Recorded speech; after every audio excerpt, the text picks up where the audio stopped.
गुरुदेव जी जिन दियो नाम तत्सार, द्वितीयो वंदन राम जी जामे त्या भरम विकार, तृतीय वंदन सब संत जन अनंत कोट जन सार, जाके पदरज परसता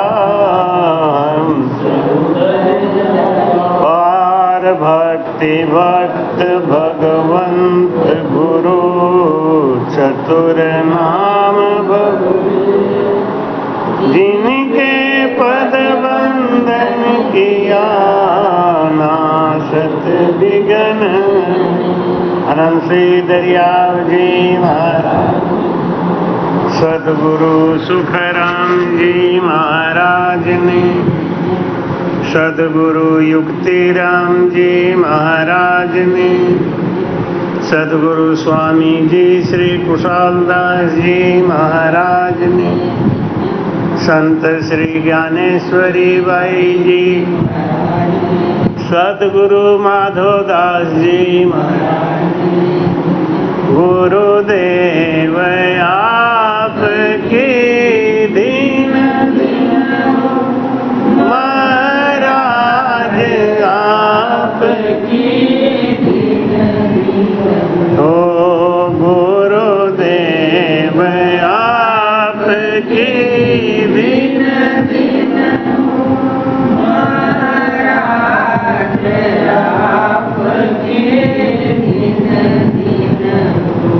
हे नाथ दया करने वाले, हे नाथ दया करने वाले, अनुभव की अरज भी सुन लेना, अनुभव की अरज भी सुन लेना, गुरुदेव आपकी दीन दीन हो महाराज आपकी दीन दीन हो। मन के मते न चालिए, मन के मते अने, जो मन पे असवार है साधु कोई। बोलो राम। महाराज कहते हैं कि ये मन हमारा अपने बस में नहीं, ये चारों तरफ भागता है, कभी यहाँ कभी वहाँ, आनंद के सुख में। भक्ति भी करता है तो इसका एक जगह मन नहीं लगता, लगता है कि अभी यहाँ पे भक्ति में आनंद है, अभी यहाँ भक्ति में आनंद है, वो भागता ही रहता है। ऐसा क्यों होता है? क्योंकि भजन नहीं हो रहा है। एक भजन ही ऐसा रास्ता है जिसको मन पकड़ ले अगर, तो वो शुद्ध हो जाता है, निर्मल हो जाता है। आप चाहे भागवत सुनो, चाहे कथा सुनो, चाहे माला जपो, चाहे कुछ करो, इसका मन के ऊपर कोई प्रभाव नहीं पड़ता, मन तो भागता ही रहता है। माला तो कर में फिरे, माला तो कर में फिरे, जीभ फिरे मुख माही, और मनवा तो 14 फिरे, ये तो सुमिरन नाही। अगर मन भाग रहा है चारों तरफ, ये सुमिरन थोड़ी है। जब हमारा भजन में मन ऐसे लगे कि सांस में मन लग जाए, कितना सांस ऊपर जा रहा है, कितना सांस नीचे आ रहा है, और जो धुनी हो रही है उसको सुनने में कान लग जाए, सुरती लग जाए। अभी हमारी सुरती तो कहीं भाग रही है, मन कहीं भाग रहा है, कह रहे हैं हम भजन कर रहे हैं। भजन इसको नहीं कहते। माला तो कर में फिरे, जीभ फिरे मुख माई, आजकल देखते हैं ना, बड़ा फैशन है, थैलियाँ लटका लेते हैं, अंदर माला जपते हैं। और जीभ से राम राम भी हो रहा है, हरे कृष्णा जो भी मंत्र हो रहा है, लेकिन मन कहाँ है? मन तो भाग रहा है। ये भक्ति नहीं है, ये भक्ति नहीं है, खाली टाइम पास बनावटी चीज है। मन को कहाँ लगाना है? श्वास में। लेकिन मन सांस में लगता नहीं। क्यों नहीं लगता? भेद नहीं मालूम है, विधि नहीं मालूम। और एक बात पक्की है, अगर मन आपका सांस में नहीं लगा, मन आपका स्थिर नहीं हुआ, तो फिर धोखा खा जाएंगे। और नर्तन बार बार नहीं मिलता है।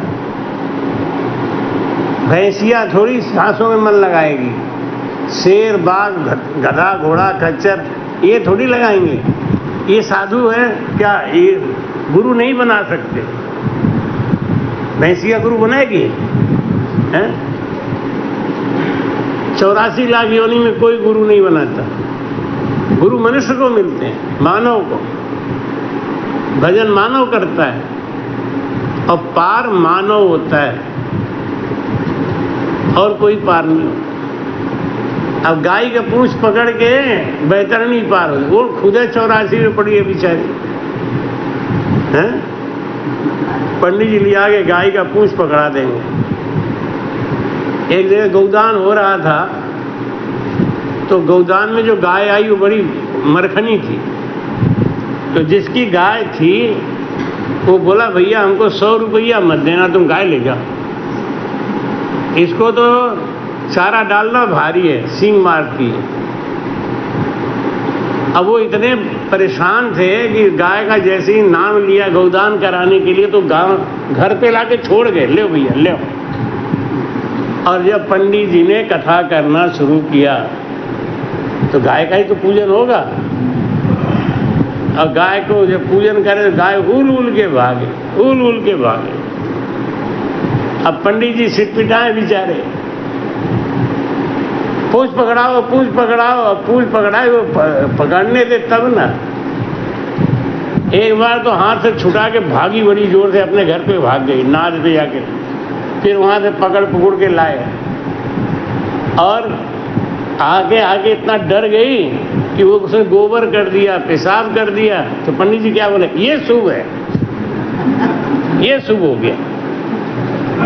गौदान वाली गाय अगर गोबर पेशाब कर दे तो शुभ हो गया, अब तो पक्का ही है। तो हम भी वहां खड़े थे, तो हमने कही तो पहले पूंछ तो पकड़ाओ, पूंछ तो पकड़ा दो। तो वो तो पंडित जी तो डर गए एकदम कि लात मार दी तो बस दक्षिणा सब बेकार हो जाए। तो पंडित जी कहने लगे, नहीं अब पूंछ पकड़ने की कोई जरूरत नहीं है, गोबर कर दिया ना, पेशाब कर दिया, पूंछ पकड़ने की जरूरत नहीं है। नहीं, बिना पूंछ पकड़ाए तो काम नहीं बनेगा। अब वो जब पूंछ पकड़ने के लिए गए तो ऐसा घूम के लत्ती मारी, अल्लाह। लेकिन पंडित जी मजबूत थे, हाँ झेल गए। और वो पूंछ पकड़े, वो गैया घूमे, पंडित जी घूमे, गैया घूमे, पंडित जी घूमे, चगरी लगा रहे। अरे पंडित जी, ये अम्मा चाहे बैतरणी पार हो या ना, तुम तो आज पार हो ही जाओ। गैया भागे और वो पूंछ पकड़े, वो भी घूमे सारे। ऐसे ही भागते लाके उन्हें वो बूढ़ी माता के हाथ को छुआ दिया। बस हो गया माता जी, हो गया। देखो महाराज कहते हैं कि जो खुद ही 84 में पड़ा हुआ है, नहीं, वो दूसरों को क्या पार करेगा? वो दूसरों को पार कैसे कर देगा? महाराज कहते हैं कि जब तक आपके ज्ञान का भेद नहीं आएगा, तब तक ये भागवत, रामायण, कथा सुनने से मनोरंजन होगा, टाइम पास होगा, मनोरंजन होगा। अब हम आपको बता दें कि राम की बहन का नाम ये था, कृष्ण की माता का नाम ये था, उनके मामा ये थे, तो उससे तुम्हारा क्या फायदा होने वाला है? अपने खानदान का तो नाम याद है नहीं, पूछे तुम्हारे दादा का नाम क्या है, तो आजकल के लड़के तो नहीं बता पाएंगे, हो सकता है बता दें, लेकिन अगर ये पूछ दिए कि दादा के नाम बताओ तो नहीं मालूम। 80% लोग नहीं जानते। फिर ये कृष्ण के और राम के नाम के जानने से क्या हो जाएगा? सनातन धर्म का जो मूल ज्ञान है वो है सांसों सांस सुमिरन। सनातन धर्म का जो मूल ज्ञान है, मूल मंत्र है, जो सबके लिए सुलभ है। अब वेद तो हर आदमी नहीं पढ़ सकता ना, पुराण हर आदमी नहीं पढ़ सकता, और वेद पढ़ने के लिए तो पहले के जमाने में स्त्रियों को मना किया हुआ था, लेकिन भजन करने के लिए तो कोई भी कर सकता है। भजन तो बच्चा भी कर सकता है, बूढ़ा भी कर सकता है, स्त्री भी कर सकती है, पुरुष भी कर सकता है। भाई कहे दिन सोई है, दिन सोई है, दिन सोई है, दिन सोई है, जा सद संगत पाई रे, जा सद पाई रे, नर नारी को कारण नाही, नर नारी को कारण नाही, जाओ रे सी आई रे लो, जाओ रे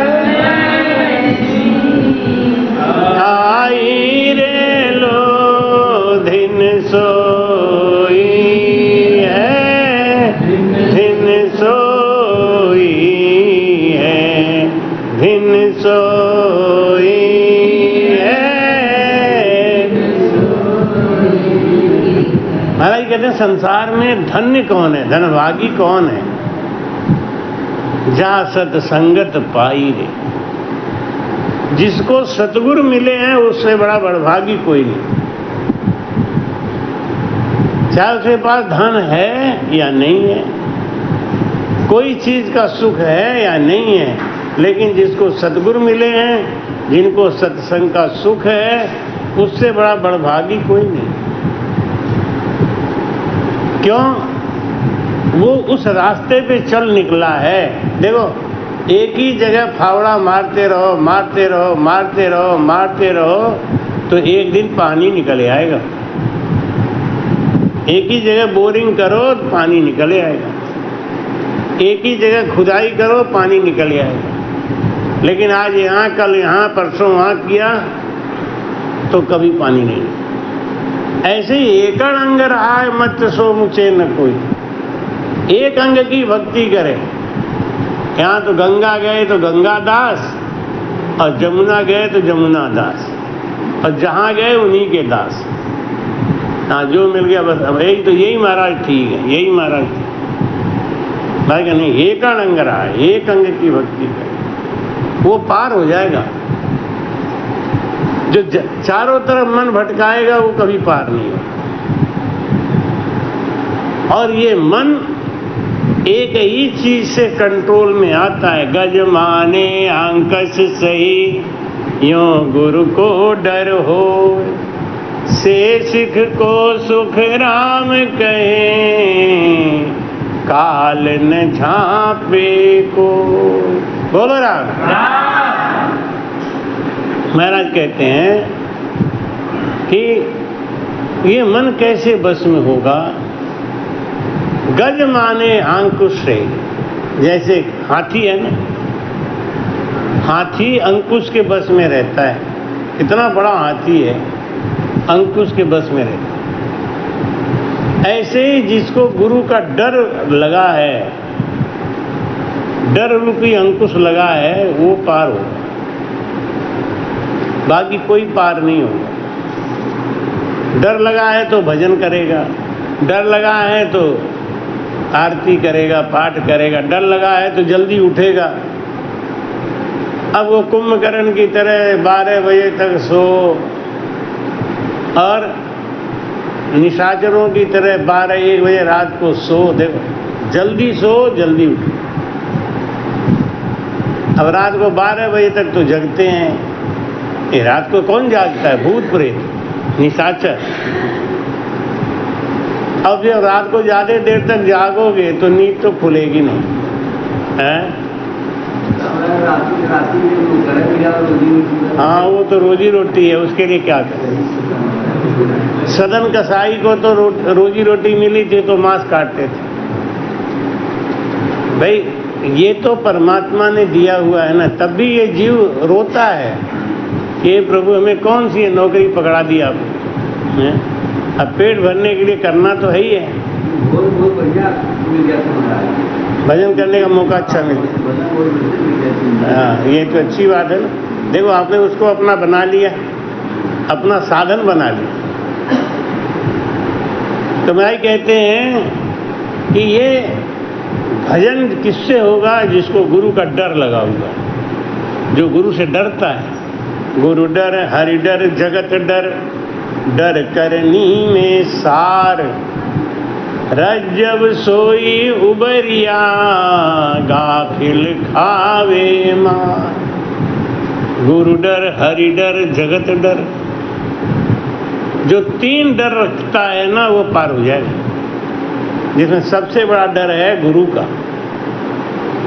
गुरु डर। हमें महाराज देख रहे हैं, हमको महाराज प्यार करते हैं, हमको महाराज ने एक जिम्मेदारी दी है और हम उस जिम्मेदारी को सही निभा दें। ये जो भाव है ना, ये हमको पार कर दे। गुरु से डरते रहने से हमारा बेड़ा पार हो जाएगा। लेकिन कौन डरेगा? डरेगा कौन? जिसका मन भक्ति में लय हो गया, लीन हो गया। जब तक भक्ति में लीन नहीं होगा तब तक उसको गुरु का डर नहीं रहेगा, और जब तक गुरु का डर नहीं रहेगा तब तक भजन होगा नहीं। इसलिए ये आत्मा मन को समझाती है। मन अलग है, आत्मा अलग है, ये बात समझना। आत्मा परमात्मा का अंश है, लेकिन मन ये माया का अंश है। ये दोनों अलग अलग है। ये मन है ना, ये माया का अंश है। इसमें गंदगी है, इसमें बुराइयां हैं, इसमें चंचलता है। और आत्मा तो परमात्मा का अंश है, वो एकदम निर्लेप है, निश्चल है। इसके ऊपर जो मन का आवरण लगा हुआ है, उसी के कारण हम पुनरपि जननम पुनरपि मरणम के चक्कर में फंसे। कि मन निर्मल हो जाए, बस काम खत्म। तो निर्मल कैसे होगा? इसके लिए महाराज जी अपने हरिजस में एक बात कहते हैं कि फूटरिया मन रे, फूटरिया मन रे, तू तो हरि भज पार उतर रे, थारो अवसर कारज सर रे, फूटरिया मन रे फूट। राम सुमर मन ढीलन कीजे, राम सुमर मन ढीलन, ओ मन झूठ विकारन दीजे,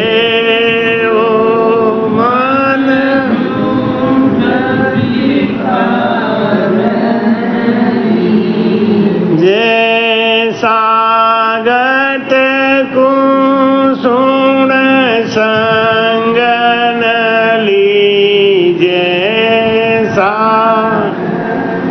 कुसुम संग रे मन साध संगत चित धर रे मन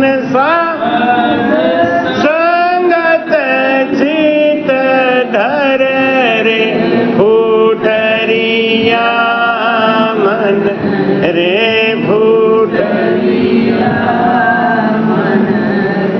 फूटरिया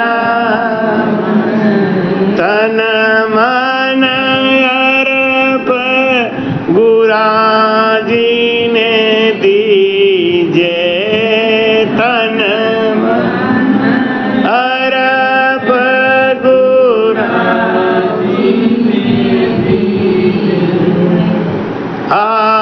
आठों पर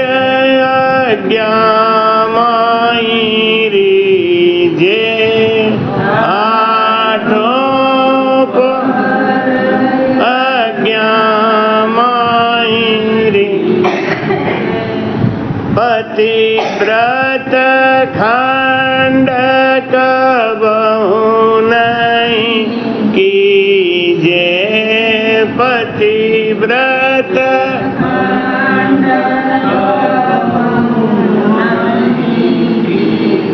हर मन गुर मुख मरत झर रे मन गुर मुख मरत झर रे फूटरिया मन रे फूटरिया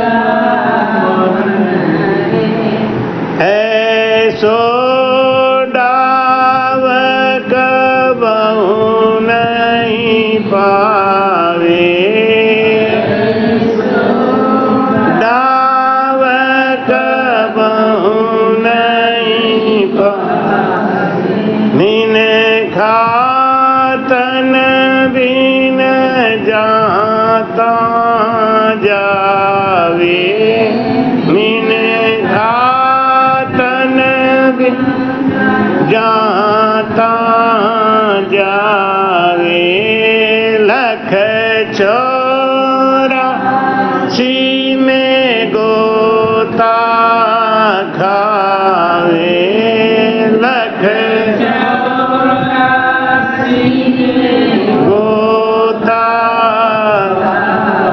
हर मन सबल श्याम को बर रे मन सबल श्याम को बर रे फूटरिया मन रे फूटरिया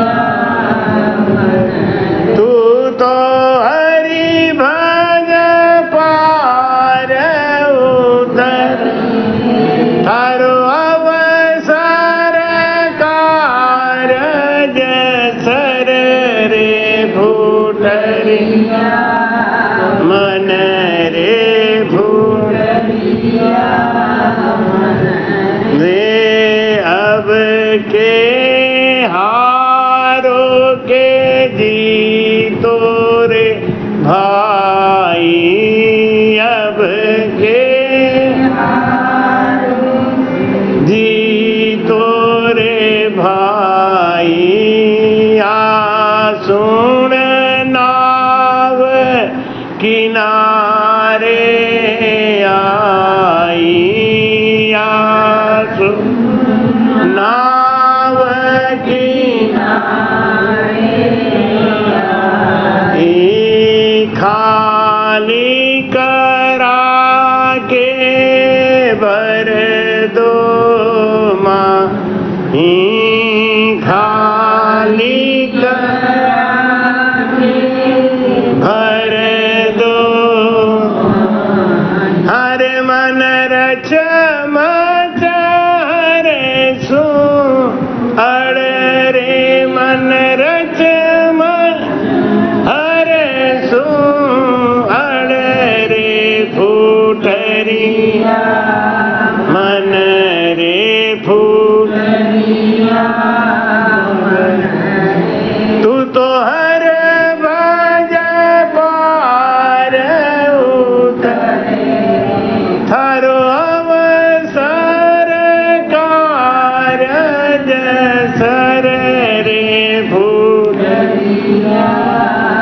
मन रे फूटरिया कहे सुख राम ऋषि जन सोई कहे सुख राम ऋषि जन सोई सिमरण श्याम न भूलो कोई सिमरण श्याम न भूलो इस विद भगत करे नर लोई इस विद भगत करे हर मन जीवतड़ा तू मर रे मन जीवतड़ा तू मर रे फूटरिया मन रे फूटरिया तू तो हरि भज पार थारो अवसर कारज सर रे फूटरिया मन रे फूटरिया बोलो राम। आत्मा कह रही है मन से, ये मन तू तो हरि भज पार उतर, तू भजन कर ले तो तेरी 84 कट जाएगी, नहीं तो 84 नहीं कटी। 101 अश्वमेध यज्ञ किया इंद्र ने, लेकिन उसका मन नहीं मरा, चित्त मन बुद्धि उसका वैसे ही रहा और इंद्र बन गया। तब देखो क्या हुआ, उसका मन अहिल्या पे आ गया। क्या किया, इतना बड़ा जप किया, इतना बड़ा यज्ञ किया, इतना बड़ा सब कुछ किया कि इंद्र बन गया, लेकिन मन नहीं मरा। एक बाबा जी थे, बाई जी के यहाँ गए, बोले बाई जी मुझे मट्ठा पीने का मन है। तो बाई जी ने कहा बैठ जाओ बाबा जी, अभी बनाती हूँ मट्ठा। और मट्ठा बनाने लगी, मट्ठा लेके आई तो देखा बाबा जी भजन में लीन है। तो उन्हें छोड़ो भजन कर लेंगे तो पूछे। 4-5 घंटा भजन में लीन रहे। जब भजन से उठे तो बोले भाई जी मट्ठा तैयार हो गया क्या? भाई जी ने कहा भागो यहाँ से। 5 घंटा भजन किए, मन पे कोई मार ही नहीं पड़ी है, खान पान बदला ही नहीं, जैसे पहले खाते थे वैसे अब भी खा रहे हैं, 10 रोटी 8 रोटी। एक बूढ़ा आदमी आके बोला महाराज जी मैं अभी मेरी ये हालत हो गई है, 70 साल का था बुढ़ा, बोला अभी मेरी ये हालत हो गई है, मैं 4-5 रोटी से ज़्यादा नहीं खा पाता, तो सोचता हूँ बुढ़ापे में क्या होगा। अरे है 70 साल का हो गया, कह रहा बुढ़ापे में क्या होगा, बुढ़ापा अलग से आएगा क्या? और 5 रोटी 70 साल में खा रहा है, उसको कम लग रहा है कि 5 ही रोटी तो खा रहे हैं। बताओ 70 साल में तुम्हें खाना पीना छोड़ के फलाहार और रसाहार करना चाहिए नहीं?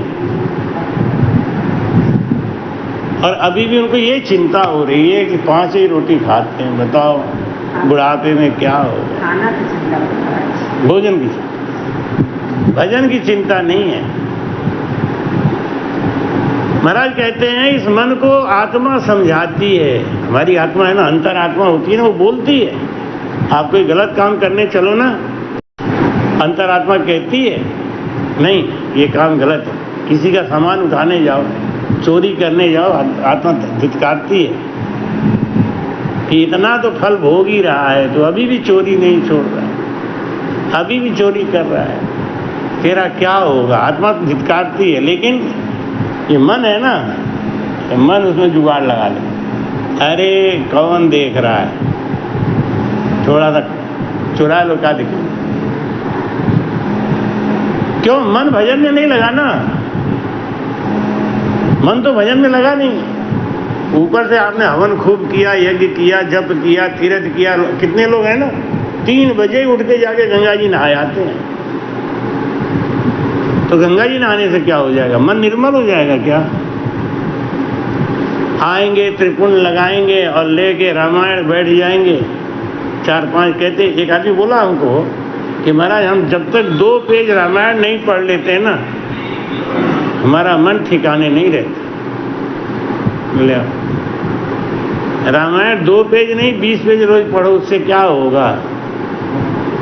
होगा मन के मरने से। माया मरी ना मन मरा, मर मर गया शरीर। आशा तृष्णा ना मरी, कह गए दास कबीर। बोलो राम। साधु बन गए, इनका धन हड़प लूं, इनका धन हड़प लूं, इनका खा जाऊं, इनका कर जाऊं। और तो और अब तो लोग अपने बेटी का भी हक खा जाते हैं,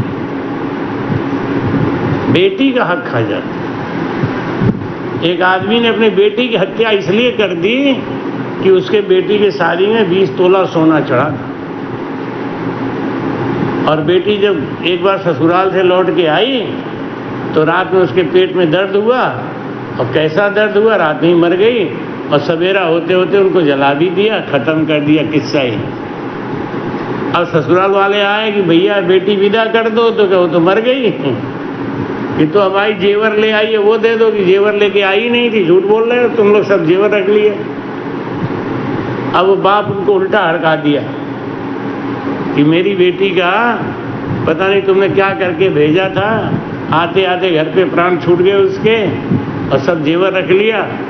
बाद में उनसे सुलहनामा हो गया। जमाना बहुत खराब है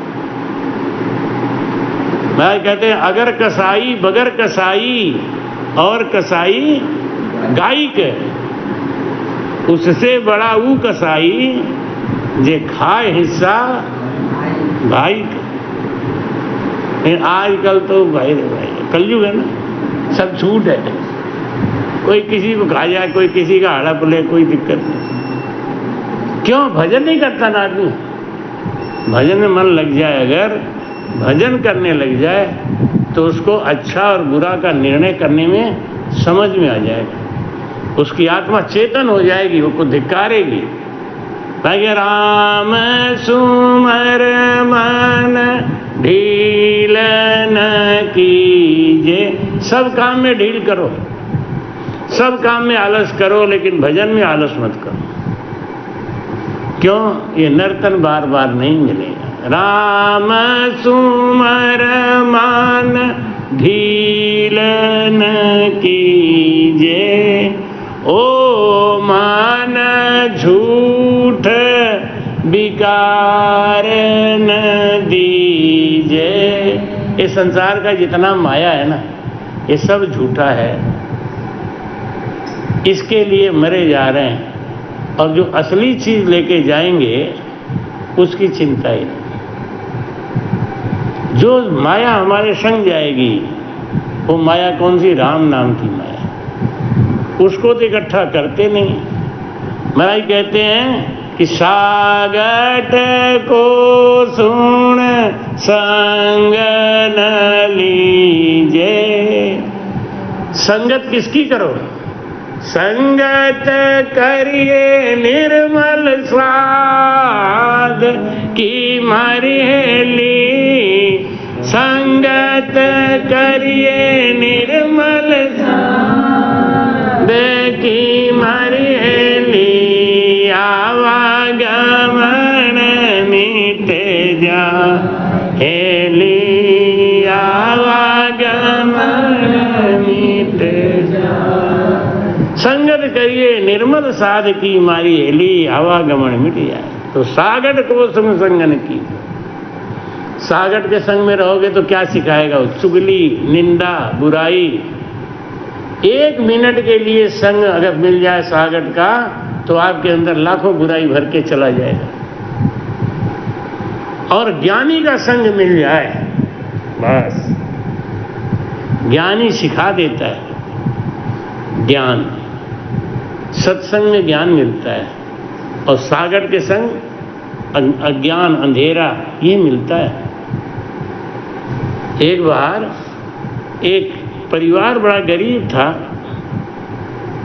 तो माता पार्वती ने शंकर जी से कहा कि ये बहुत गरीब परिवार है, इनकी गरीबी दूर कर दो।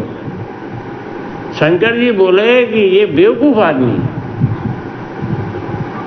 कहते हैं मूर्ख हृदय न चेत, ज्यों गुरु मिले बिरंच संग। लेकिन एक जगह कहते हैं कि सठ सुधरई सतसंगत पर। दुष्ट में सुधार हो सकता है, मूर्ख में सुधार नहीं हो सकता। मूर्ख का साथ कभी मत करना। ये मूर्ख होते हैं ना, ये बैल जैसे होते हैं, इनको बुद्धि नहीं होती, ये कुछ भी कर सकते। दुष्ट है तो सुधर जाएगा, दुष्ट को अगर आप संगत दो, ज्ञान दो, सुधर जाएगा। लेकिन मूर्ख कभी नहीं सुधरे। शंकर भगवान ने कहा इनके भाग्य में नहीं है, ये कुछ जुगाड़ नहीं जानते। क्या कैसा, जाके इनको कह दो कि हम इनके हर परिवार के सदस्य को एक एक वरदान देंगे, पति पत्नी और बेटा, तीनों को एक एक वरदान देंगे। ये हमसे मांग लें, जो भी मांगना चाहे हम दे देंगे। पार्वती जी ने कहा कि तब तो आप बहुत बड़ी बात कर दोगे, इनकी गरीबी दूर हो जाएगी। हाँ, इनसे कहना मांग लें तो दे दो। पार्वती जी ने जाके उसके परिवार को बोला, पति को, कि देख शंकर भगवान के दरबार में चलो, मंदिर में भगवान से मांगो, एक एक वरदान सबको देंगे। 3 वरदान मांग लोगे कल्याण हो जाएगा। तो उनकी पत्नी बोली कि मैं ही पहले मांगूंगी वरदान। वो गई, जाके बोली महाराज आप प्रसन्न हो गए? हाँ, तो मुझे ऐसा वरदान दो कि मुझसे ज्यादा सुंदर दुनिया में कोई हो नहीं, और हमको इतना जेवर और कपड़े से लाद दो कि हमसे सुंदर कोई दिखे नहीं। भगवान ने कहा जा। अब तो इतनी सुंदर हो गई, लक दक जा रही थी कि वहाँ का जमींदार आया, देखा उसने, अरे ऐसी सुंदर कन्या हमारे राज्य में है, हम तो इसी से शादी करेंगे। सिपाहियों इसको उठा के ले चलो। ले गए दरबार। पार्वती जी ने कहा अरे बेवकूफ, मांगने तक का तमीज नहीं है, ऐसा चीज मांगने की क्या जरूरत थी? उसको तो राजा पकड़ ले गया। तो लड़का बोला मैं जाता हूँ। लड़का जाके बोला शंकर भगवान से कि प्रभु आपने मेरी माँ को कौन सा वरदान दे दिया, उसको तो राजा ही उठा ले गया। अब हमें एक वरदान दे दो कि उसको इतना कुरूप कर दो कि राजा तुरंत निकाल के बाहर कर दे, शादी नहीं करे। शंकर भगवान ने कहा ठीक है जा। अब वो इतना कुरूप हो गए, इधर जमींदार जो है वो मंच सजा रहा था शादी के लिए, शहनाई बज रही, कि जब जाके लड़की को देखा तो इतनी कुरूप हो, और राजा चिल्लाने लगा अरे ये कहाँ से आ गई, इसको भगाओ, वो कहाँ है, उसको ले आओ। अरे क्या वही यही है, तो निकालो इसको, निकालो, हमारी कोई शादी वादी नहीं हुई भाई। अब वो आई तो जब अपने घर में घुसी तो उसका पति देख के वो चीख के भागा, अरे भगवान ये कौन आ गई? अब वो बोले मैं तुम्हारी पत्नी हूँ। नहीं नहीं, तुम मेरी पत्नी नहीं हो सकती। मैं तुमको एक बात बताऊं, भगवान शंकर यहाँ आए हुए हैं, बहुत प्रसन्न है। अब तुम्हें आंख भी नहीं है, तुम सूरदास हो। भगवान शंकर ने कहा कि तुमको एक वरदान देंगे बस, और नहीं, एक वरदान कुछ भी मांग लो। माता ने सोचा कुछ अंडबंड नाम मांग ले तो इसको सिखाई दूं। तो माता ने कहा कि तुम आंख मांग लेना, आंख रहेगी तो दुनिया तो देखोगी कम से कम। बुढ़िया क्या बोली, हमको मत सिखाओ, हमको क्या मांगना है, एक वरदान देंगे ना कि हाँ एक तो दे देंगे। बुढ़िया जाके बोली शंकर भगवान से कि आप एक वरदान दोगे कि हाँ देंगे। कि तो मैं एक वरदान मांग रही हूँ, हमें दे दोगी क्या? मैं अपने 2 पोतों को, 2 पोता मतलब बेटे की शादी होगी, बहू आएगी तभी तो पोता होंगे, और भी एक नहीं 2 मांग ली। मैं अपने 2 पोतों को सोने के कटोरा में, सोने के थाल में दूध और भात खाते हुए देखना चाहती हूँ। एक ही इच्छा है हमारी, मेरी यही एक इच्छा पूरी कर दो। भगवान शंकर ने मुस्कुरा के पार्वती को देखा, देखो ये है साधु। रे मन साध संगत चित धर रे, साधु के संग रहोगे तो चतुराई सीख जाओगे। चतुर होना बहुत जरूरी है संसार में, लेकिन समझदार चतुर बनो। एक होते हैं समझदार चतुर, एक होते हैं बेवकूफ चतुर।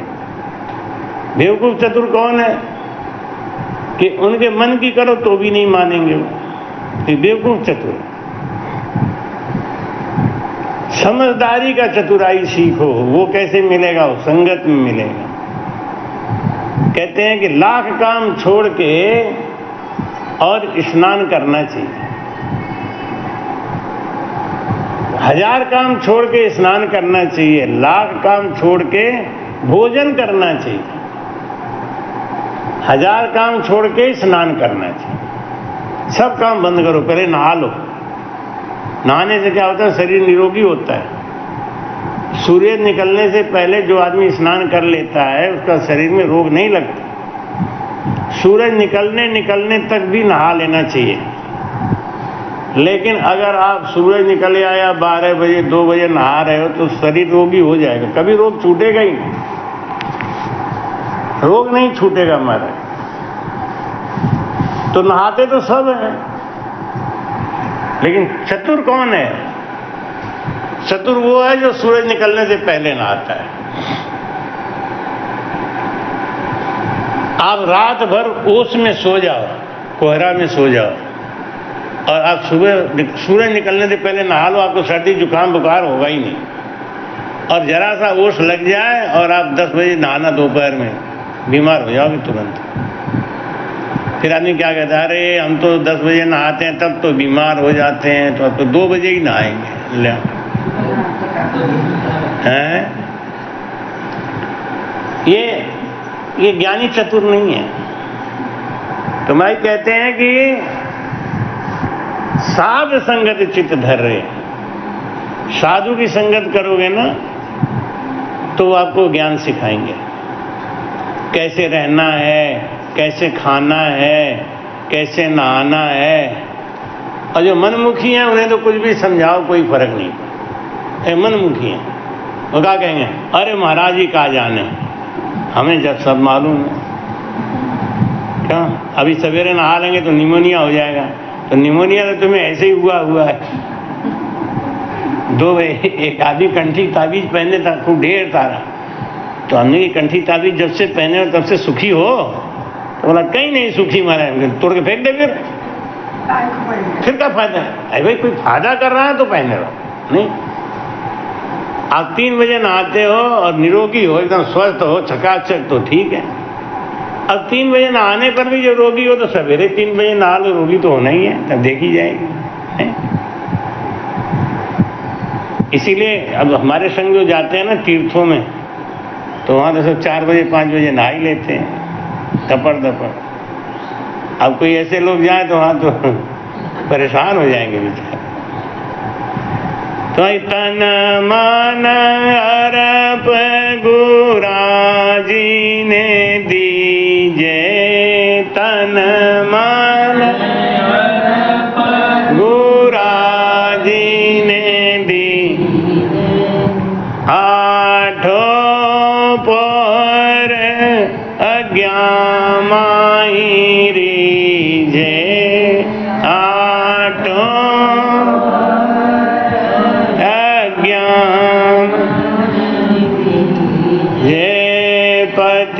व्रत खंड कबहु नहीं कीजे, पतिव्रत खंड हर मन गुर मुख मरत झर रे, मन गुर इमरत झर रे भू रे फूटरिया। तन मन अर्प गुराज ने दीजे। ये तन भी तेरा, मन भी तेरा, तेरा पिंड और प्राण है। तू है मेरा, मैं हूं तेरा, ये दादू का ज्ञान। अपना कुछ है ही नहीं। तन मन अर्प गुराज ने दीजे। मन भी गुरु जी का है, हमारा नहीं है। जब हमारा नहीं है तो फिर हम क्यों गुटखा खाएंगे, क्यों तम्बाकू खाएंगे? ये मेरा तो है ही नहीं, गुरु जी का है। तन मन अर्प गुराज ने दीजे, आठों पहर आज्ञा माई दीजिए। 24 घंटा गुरु की आज्ञा में बंधे रहना चाहिए। महाराज ने क्या कहा है? भजन करो। महाराज ने क्या कहा? अनुपासना छोड़ो। महाराज ने क्या कहा है? कीर्ति गुणी मत बनो। तुम्हारे संग किसी ने एहसान किया है, बड़ा काम किया है, तो उसको खुल के कहो, चौड़े में कहो। जैसे अभी हमारा सरवानीपुर वाला आश्रम बनवा रहे हैं विनोद जी, में तो चौड़े में कहता हूँ भाई इनकी कृपा से बन रहा है, इनकी मेहनत, इनके लगन से बन रहा है। तो ये कीर्ति गुणी नहीं होना चाहिए, आन उपासना नहीं करनी चाहिए।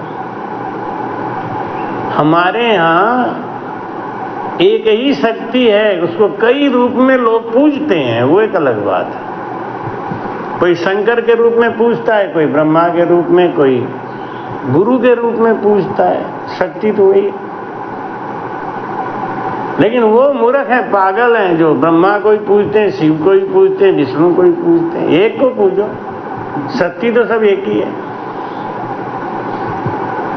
कई रूपों में पूजा होती है तो करने दो ना सबको। कोई शंकर जी के रूप में पूजा कर रहा है, करने दो। हनुमान जी के रूप में पूजा करना है, करने दो। लेकिन ये हमारी जो विरोधी पार्टियां हैं ना, कांग्रेस है, सपा है, ये विरोधी पार्टियां अपने कुर्सी के लालच में ये लोग कभी ये नहीं चिल्लाते हैं कि मुसलमान में कौन कौन सी जाति है। मुसलमान में भी तो है, पठान है, सुन्नी है, शिया है, उनके लिए अलग क्यों नहीं चिल्लाते हैं? और हमारे हिंदुओं के लिए बांटने के लिए चिल्लाते हैं कि तुम अहिर हो, तुम ब्राह्मण हो, तुम ठाकुर हो। हिंदुओं में ही बांट चिल्लाते हैं। महाराज कहते हैं कि तन मन अर्प गुराज ने दीजे। गुरु महाराज को अपना तन और मन अर्पण कर दिया। 8 पहर आज्ञा में रीज, 24 घंटा गुरु की आज्ञा में रहना चाहिए। पतिव्रत खंड कबो नहीं कीजिए। जैसे पतिव्रता स्त्री होती है ना, वो एक मन से अपने पति की होकर रहती है, ऐसे हमको एक मन से रहना चाहिए। हर मन गुरमुख इमरत झर रे मन, गुरमुख इमरत झर रे फूटरिया मन रे फूटरिया। हर समय गुरु के ज्ञान की चर्चा करो। भाई क्या कहते हैं? हर मन गुरुमुख इमरत झर रे। हर समय गुरु चर्चा करो, गुरु महाराज के ज्ञान, गुरु महाराज के ज्ञान का ध्यान करो। भाई कहते हैं ऐसो डाव कबहु नहीं आवे। ये मनुष्य तन बार बार नहीं मिलेगा। अमिन खा तन बिन जहां तहां जावे। बकरा बनोगे, कसाई लेके जाएगा, गाय बनोगे, सब खींच के ले जाएंगे, इधर उधर बिकाएंगे। कितना कष्ट है। मैं एक बार जा रहा था रुद्रपुर, तो वहां पे एक देखा, एक बहुत बड़ा बकरा 2 कसाई लेके जा रहे थे। बकरा जा नहीं रहा था और ऐसे बड़ी बड़ी आंखें फाड़ के देख रहा था। वो समझ रहा था, जानता था कि हमें काटने ले जा रहे, लेकिन बोल नहीं पा रहा था, किसी से मदद नहीं मांग रहा था। मुझे उस चेहरा आज तक याद है। लेकिन उसे कौन बचा सकता है? ये 84 का कष्ट है। तो भाई कि अभी बड़े भाग से नर्तन मिल गया है ना, इसको संभाल लो। और जब जैसे कहते हैं ना 5 साल पे वोट देने का नंबर जब आता है, तब हम लोग जाति बिरादरी में बढ़ जाते हैं। तब ये नहीं देखते हैं कि कौन सी पार्टी हमारे हित की सोचती है, कौन सी पार्टी हमारे हित की नहीं सोचती। जो हमारे हित की सोचती है उसको वोट देना चाहिए। लेकिन हम लोग कितने अज्ञानी हैं, मूर्ख हैं एकदम से, कि जो पार्टी हमारे उन दुश्मनों का हाथ मजबूत करती है हम उन्हीं को वोट डाल के आ जाते हैं। और जिस दिन इलेक्शन होगा उस दिन तो लोग पटाने वाले, बहकाने वाले, कोई 500 देगा, कोई 1000 देगा। 500-1000 रुपए में अपनी स्वतंत्रता बेचे आते हैं हम। कितने अज्ञानी हैं हम। तो महाराज कहते हैं कि जब मनुष्य तन मिला है तो इस तन की कीमत को समझो।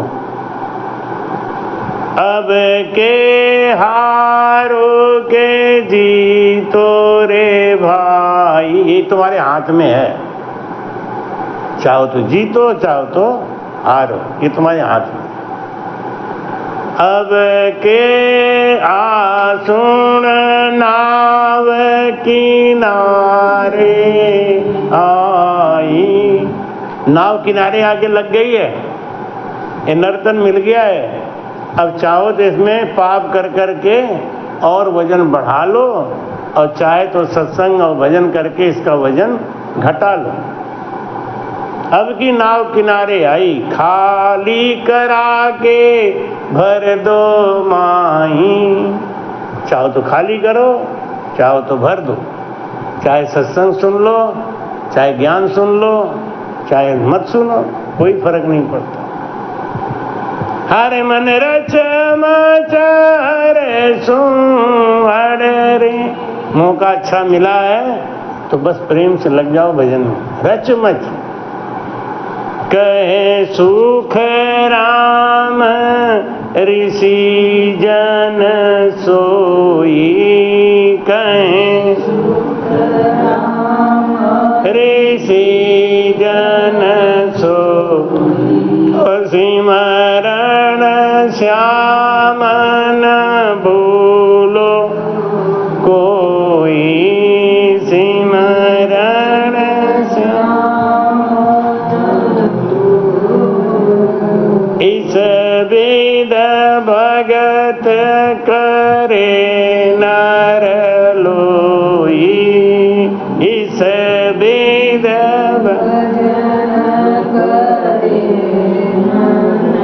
हरे मन जीव तड़ा तू मर रे, मन जीव ना तू मर रे, फूटरिया रे फूटरिया। बोलो राम। सदगुरु सुखराम जी महाराज कहते हैं कि सिमरण श्याम न भूलो कोई, सिमरण को भूलो मत। इस विधि भगत करे नर कोई, कैसे विधि से? एक तो सागट का संगत मत करो। सागट के संग रहोगे तो बुराई वो भरेगा ही भरेगा। गंदे के संग रहोगे गंदगी भरेगा ही भरेगा। और पतिव्रत खंड कबो मत कीजो, एक तो अपना पतिव्रत खंड मत करो। एक को माना है तो एक को ही मानो, और हर समय आठ पर गुरु आज्ञा में चलो। महाराज कहते हैं अगर ऐसे ज्ञान से रहोगे तो जीवन में बेड़ा पार है, और नहीं रहोगे तो डूब जाना है। सदगुरु सुखराम जी महाराज ने। कृपया चैनल को सब्सक्राइब करना ना भूलें। राम राम।